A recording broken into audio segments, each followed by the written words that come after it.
It's Tuesday, September 10.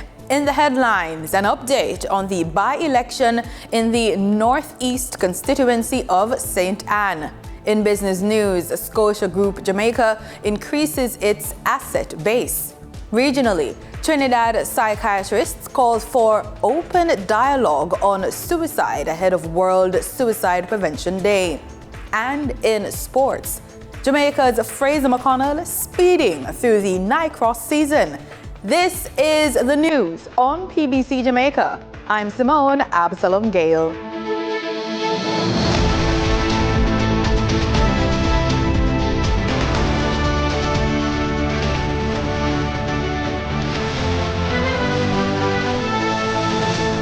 We start with news from the office of the Prime Minister at Jamaica House. In response to high-frequency, high-intensity and overlapping disasters or emergencies affecting Jamaica, Prime Minister Andrew Holness has announced a Disaster Risk Management Review Committee.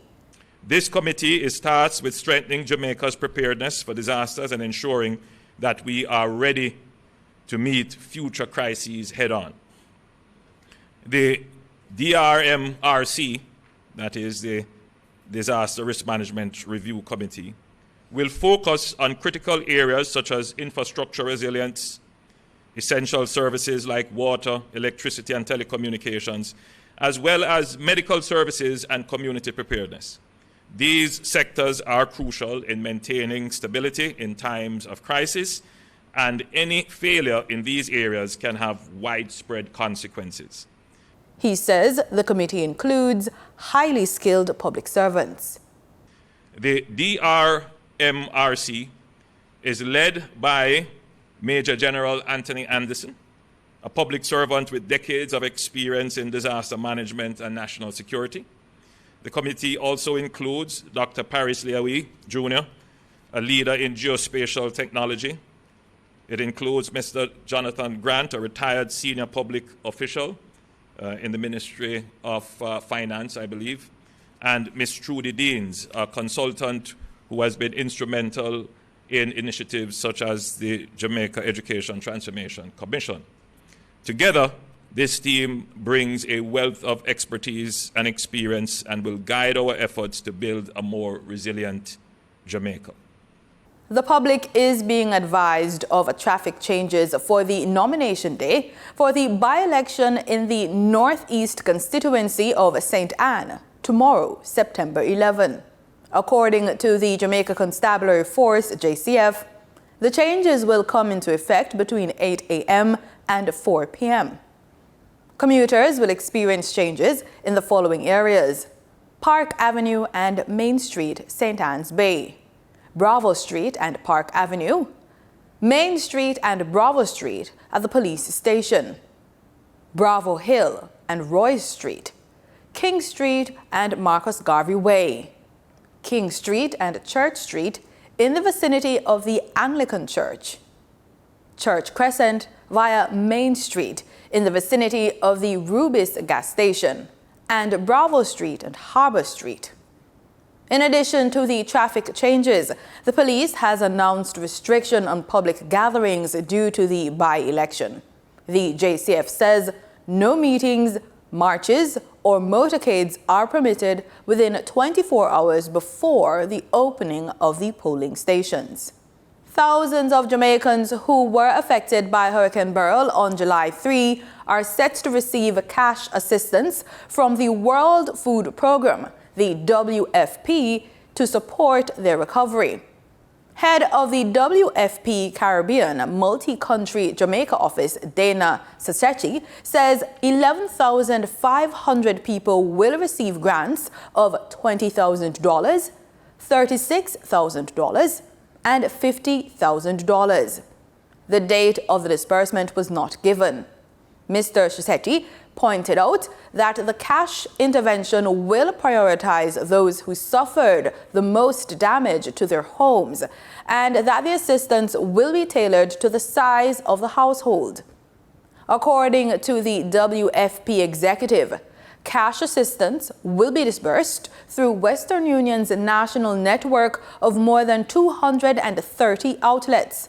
He says the WFP is working closely with the Ministry of Labor and Social Security and Western Union to ensure that the support reaches the people and families for whom it is intended. He adds that households with children, elderly persons, or persons with disabilities are being prioritized.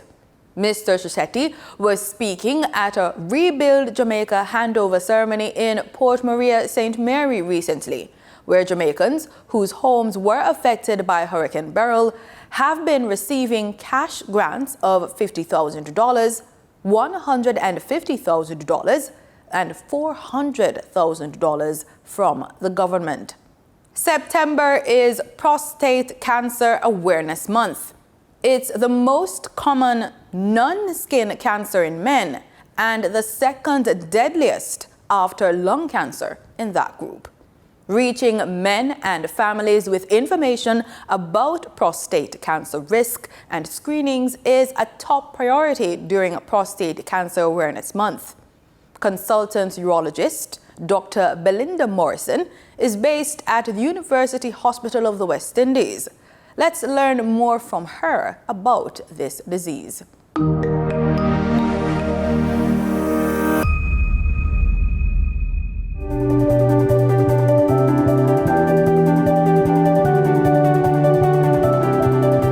So prostate cancer is a malignancy of the prostate gland, and by malignancy I mean a cancer. And this is where you have cells that are disorganized, unruly. They don't follow the normal rules and processes of cell life and cell death. So every organ and structure in our body has to follow rules determined by genes where cells grow and cells die. But in this particular cancer, they don't follow the rules, and it happens to occur in the prostate gland. Prostate cancer is the most common cancer in Jamaica. As it relates to cancers overall, it is the most common for men and women combined, and the most common for cancer-related deaths in men. So it's mostly common in the aging male. We tend to screen at age 40 in this country because our men are high risk. Around the world, black men are the highest risk groups. So if you look in the US database, the highest prevalence rates are seen in blacks, and it's just not in the US alone. Even in the UK, any country where there's a melting pot of different racial groups, blacks are highest risk. And I believe in our country, our statistics suggest that the highest prevalence rate is in the 70 to 79 age group band. So what is it that is responsible for this malignancy? Genetics. There are some diseases that tend to be seen in some racial groups versus others, right? And whereas prostate cancer is seen all over, white men get prostate cancer, Chinese men get prostate cancer as much as black men. However, the risk is higher. It appears to be more biologically aggressive in black men, and that would just be related to genes. Prostate cancer, still controversial, still investigational, whether lifestyle can prevent prostate cancer.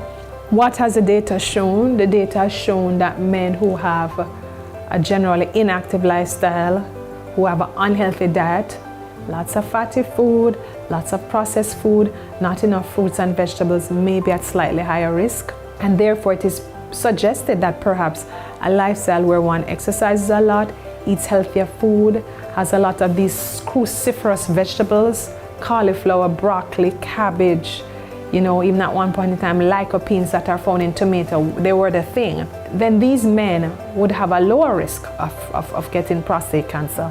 And several trials were done to see if you could prevent prostate cancer. However, there can't be any harm in exercising and eating healthy.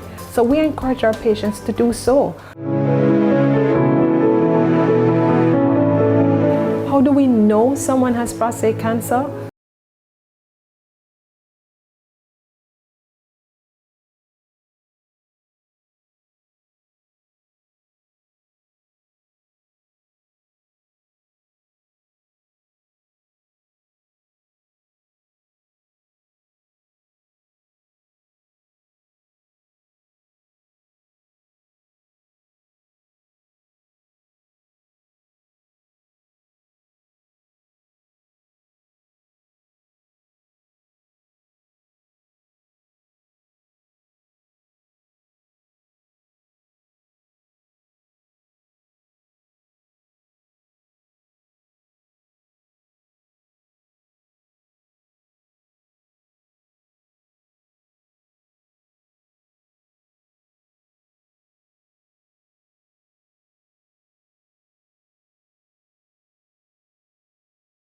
and $58.29 Jamaican for $1.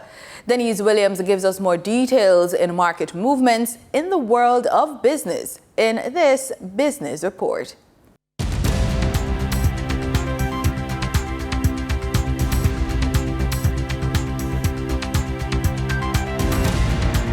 Good day, everyone, and thank you for joining us on the Business Report. I'm Denise Williams, your guide through the latest happenings in the world of business.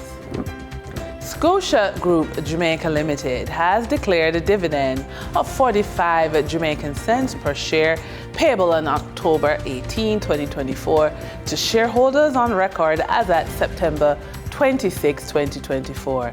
The ex-dividend date is September 26, 2024.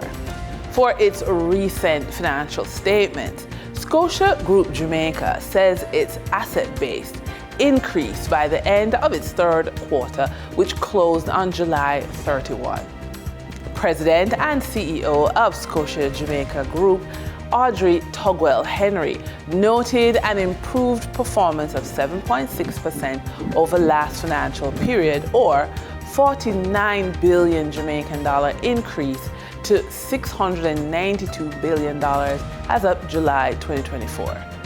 Tugwell Henry stated this is underpinned by the excellent performance of our loan portfolio, which grew by 35 billion or 13.5% and now stands at $292 billion.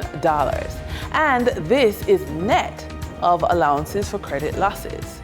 She also said deposits from clients increased by 27 billion or 6.1% to $472 billion. During trading for the period of September 9, 2024, the following companies represent the top 3 most active stocks that investors bought and sold on the Jamaica Stock Exchange. Alternative energy provider Wigton Wind Farm Limited ordinary shares with 9,134,317 units represented 30.02% of the total market volume in terms of sales. Gas station operator Future Energy Source Company Limited ordinary shares with 4,703,465 units represented 15.46% of the total market volume in terms of sales. Trans-Jamaican Highway Limited with 4,080,181 units represented 13.41% of the total market volume in terms of sales. Moving from the money moves of investors, executives, and companies on the stock market, we turn to the Forex market. On September 9, 2024, the Bank of Jamaica reported that US $52.72 million was bought from Forex traders while US $57.49 million was sold to Forex traders. Buying directly from the Bank of Jamaica, foreign currency traders sold the US dollar for $158.29 and bought US dollar for $156.59. The difference between the buy and sell rate was $1.70, which represents a profit for Forex traders for every US dollar traded. Canadian Forex traders earned a trading profit of $1.19 from transactions at the Bank of Jamaica. The Canadian dollar was sold at $117.38 and bought for $116.19. For traders looking at the British pound, they pocketed a profit of $10.24, selling it for $210.43 and buying it for $200.19. For our credit report tip of the day, if you are behind on retirement planning, leveraging your credit effectively can be a powerful tool to catch up. Consider these 2 strategies. First, consolidate debt strategically. Consider consolidating high-interest debt into a personal loan with a lower interest rate. This simplifies payments and can save money in the long run. Second, maintain consistent on-time payments. Payment history makes up 35% of your credit score. Prioritize on-time payments to protect your score and avoid costly late fees. And with that, we wrap up today's Business Report. I'm Denise Williams. Appreciate your company. Stay well informed, stay ahead of the curve. Until our next update, take care. In regional news, in Trinidad and Tobago, psychiatrist Dr. Vashanti Ramatar is urging more open discussions about suicide to help break the stigma surrounding it. This call comes as TTT News highlights World Suicide Prevention Day, observed in September. I'm appealing to everyone that individuals, whether you're an individual, whether you are in the community, organizations, governments, we all have a role to play. We can encourage open conversations, reduce stigma associated with mental health. Psychiatrist Dr. Vashti Ramatar is encouraging everyone to come together to reduce the stigma of suicide. She says the first step is shifting from a culture of silence and secrecy to one of openness. So, to reduce stigma, we have to put an end to shame and secrecy. That has to go. That is associated with mental health and suicide. Most of the people who come to my office, they were referred to me months, even years before. And they say, "Doctor, I didn't come because I was ashamed, I was embarrassed, I didn't want anybody to know. You know, my friend referred me or my doctor referred me." The psychiatrist is debunking the myth that conversations about suicide encourage suicide. That's totally not true. That's why we're saying have the conversation. And I could tell you that when I see patients and you ask the question, do you have suicidal thoughts or ideas or anything like that, they are happy to tell you about it. They're happy to get rid of it because, you know, it's like a thorn in your hand and you need to get it out. And the minute they talk about it, it's like there's a relief. She says having family support is also important at this time. But the important thing is that the family or friend that finds out about this has to be patient. They have to alert others that this is happening so they get help. You mustn't leave them alone. When this is happening, you have to stay with them.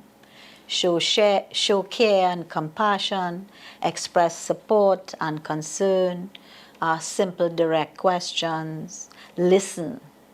You know, don't debate and argue. Dr. Ramatar shares some warning signs that suicidal people might display. So patients would come to me and they've been feeling depressed, they're not eating, they're not, sleeping, they don't feel to go to work, to bathe. And then what happens is you ask, so there's routine questions you ask when you examine a patient. And one of them would be, do you have any suicidal thoughts or ideas? And they will say yes. And they would withdraw from their family and friends. They won't want to socialize, so they won't come out to eat with the family. They may be in their room all the time. Then dramatic mood swings. And to anyone who's harboring suicidal thoughts, Dr. Ramatar wants you to know that you are not alone. The most important thing that people who are having suicidal thoughts need to know is that they have support and that they're not alone. And that is the most important thing. They need to know that at this moment, there are 10 million persons across the globe having suicidal ideation. So they're really not alone. And that suicidal thoughts are treatable. It can go away. And so they just have to get help. She is also encouraging people to speak up to receive the help that they deserve. Anyone right now who is listening to this and they having suicidal ideation, they should not keep it to themselves. Get rid of the secrecy and shame. There's no shame. Talk to somebody. If you're a student and you're at school, talk to a teacher. If it is your home, talk to your parent, talk to your siblings, auntie, uncle, granny, talk to a family member. Over over 80 persons with disabilities in Guyana have gained valuable gardening skills through the Shade House project, an initiative by the Guyana Council of Organizations for Persons with Disabilities aimed at empowering and promoting independence. More from Newsroom Guyana. Over 7 weeks, participants from the Ministry of Education Resource Unit for the Blind and Visually Impaired and the Guyana Society for the Blind harvested more than 450 heads of lettuce, among other greens like callaloo and celery. Recently, the newsroom visited shade houses at the Resource Unit for the Blind in Albertown and the Open Doors Center on Thomas Lands. Project Coordinator Shannon Forsyth explained that GCOPD aimed to provide people with disabilities with skills that could help them generate their own income. There are few employment opportunities for persons with disabilities in Guyana, and so this is just another avenue we wanted to open for them.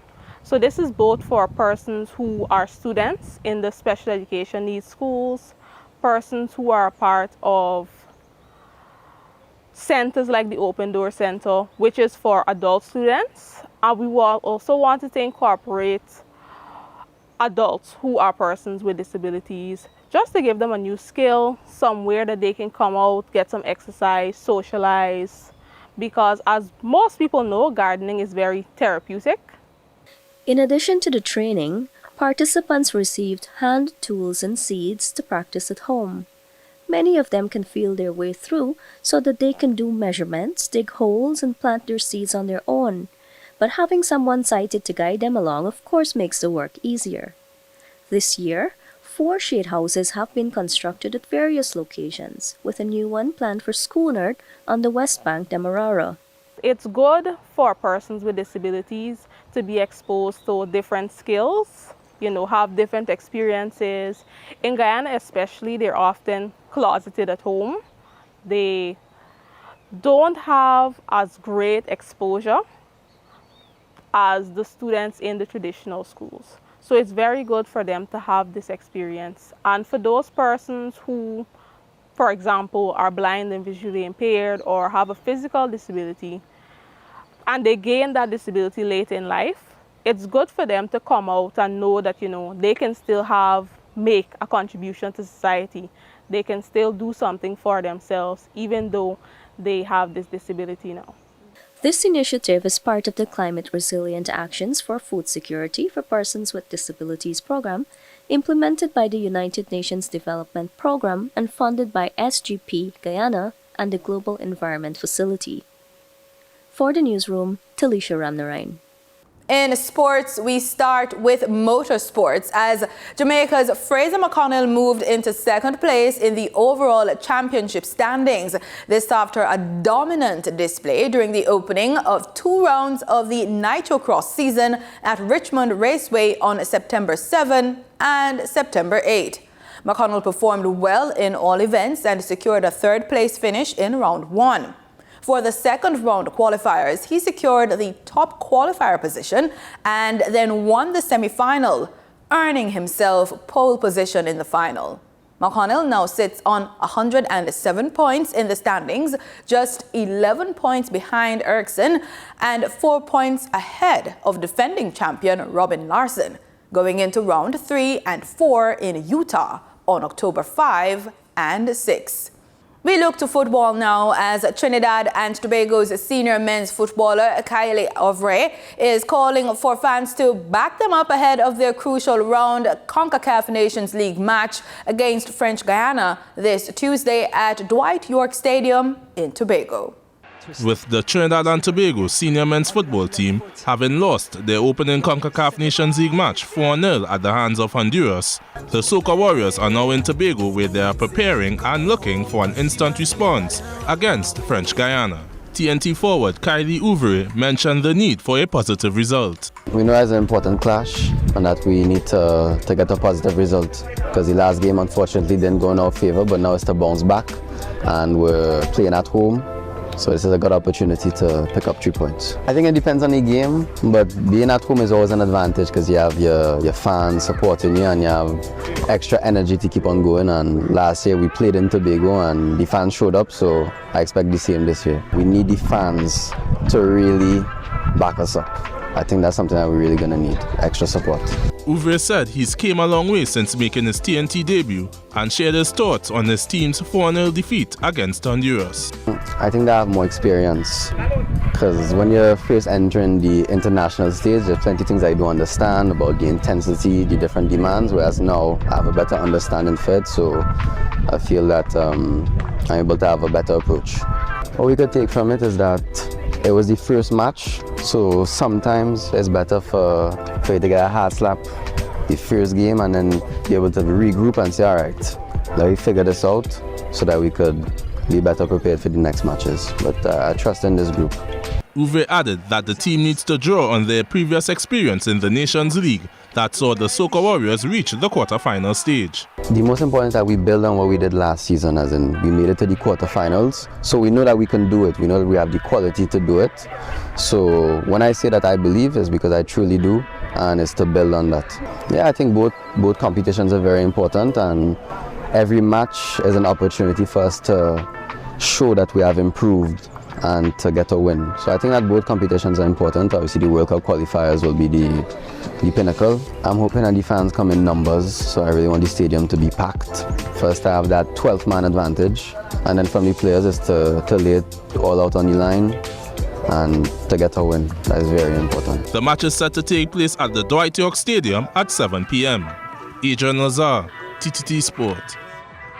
While staying in football, you've just heard from the footballers, but the head coach of Trinidad and Tobago's senior men's football team, Derek King, says his team has learned from their mistakes ahead of their CONCACAF Nations League match against French Guiana. With 1 day to go ahead of the Trinidad and Tobago senior men's football team's CONCACAF Nations League match against French Guiana, head coach Derek King spoke on tomorrow's game following their 4-0 defeat at the hands of Honduras. I think, it's important, we analyzed our last game. We did some good stuff. The team, we did video sessions. And I think, the players eager, they learn from their mistakes. And, come tomorrow, please God, I think, the team will be ready to go. I think it's important, we did our video session, analyzing ourselves in the last game, and the players saw for themselves that they made some errors and simple errors. So at international football, you don't get away with some of the mistakes that you will make, himself in the local league and stuff. So I think, the guys, they will learn from their mistake. They're eager to go and they know how important the 3 points is tomorrow, please God. King says that his approach will be slightly different than of his previous match. The players are fit and ready. We'll make some slight changes to the starting team and to the system as well. My philosophy is important that we get a victory. We want us to play the football, entertaining football, because I think Trinidad and Tobago deserve a victory. And I think come tomorrow, please God, I think the guys know the importance of the 3 points for us to have a chance to qualify for the quarterfinals. The head coach mentioned that they can't afford to take any team for granted. I think the game is won on its day. We're not taking no team for not underestimating no team, and I think it's on the day that you ought to go out to play and earn your 3 points. Adrian Lazar, TTT Sport. And that's the news on PBCJ. You can follow us on our social media platforms at PBCJamaica. Thanks for watching.